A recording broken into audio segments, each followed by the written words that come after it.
IAS clip को subscribe कीजिए और स्मार्ट प्रिपरेशन करना सीखिए। Let's start. You scored 470 rank. 470 rank के साथ खुश हो? पर्सनली नहीं, बट जैसे वो बोलते हैं ना कि when your all your stars align तो आपका सिलेक्शन होता है।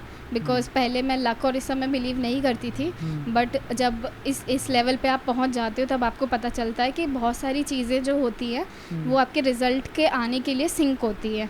सबसे पहले hard work being the prime thing, your dedication, then your goal, फिर उसके बाद आपके पेरेंट्स का हेल्प, आपके फ्रेंड्स और आपके रिलेटिव्स का हेल्प, फिर उसके बाद आपका लक फैक्टर, और फिर आपके वो जो मेरे को अभी जैसे रिसेंटली लोगों ने बोला आपके पूर्वजों के गुड वर्क्स जो हेल्प करते हैं, भगवान की दुआ, ये सारी चीज़ें।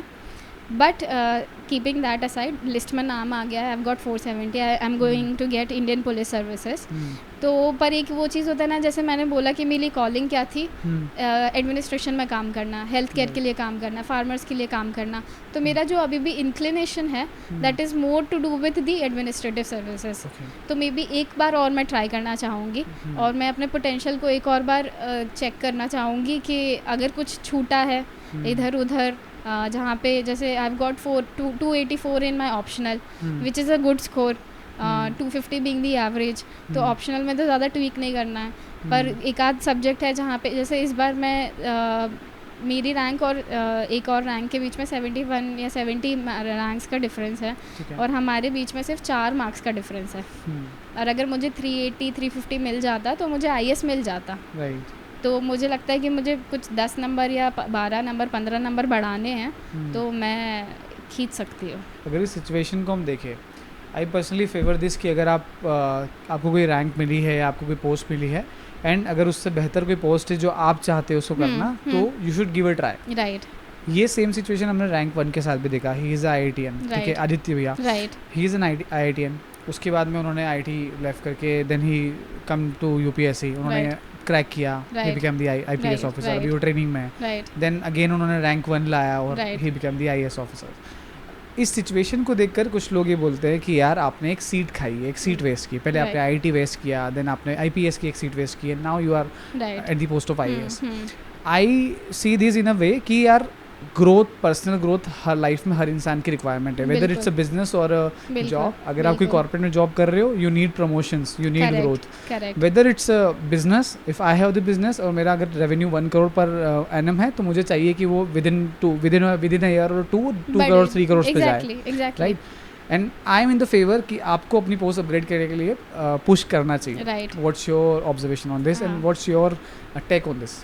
पहले तो मुझे भी यही लगता था when I was an aspirant कि सीट खाली और ये सब, बट जब आप उस तरीके से कैलकुलेट करो ना तो आप देख रहे हो कि 1000 सीटें हैं, 1000 से 1100 सीटें हर साल आती हैं।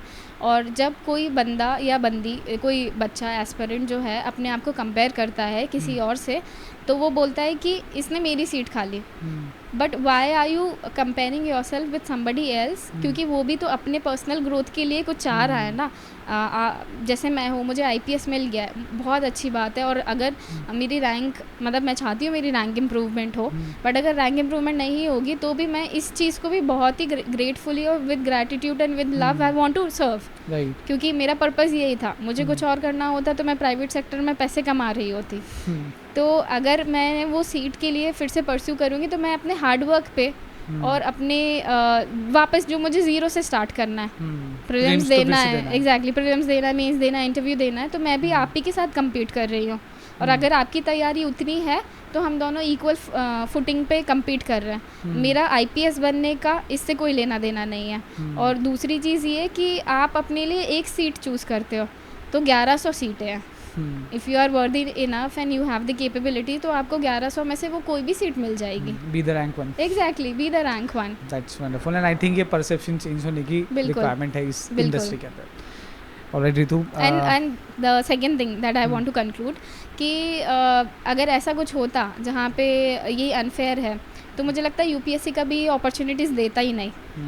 कि आप रीअपीयर हो पाए। एग्जैक्टली अगर यूपीएससी ने ये अपॉर्चुनिटी आपको दिया है कि आप रैंक होल्डर हो बट आप अपनी because you are not satisfied with the rank, तो आप वो रैंक को इम्प्रूव कर सकते हो अगर आपको लगता है कि आपका पोटेंशियल है और आपकी कैपेबिलिटीज़ है पर कहीं पे कुछ चीज़ रह गई है एंड आप रैंक इम्प्रूवमेंट कर सकते हो, तो you should go for it.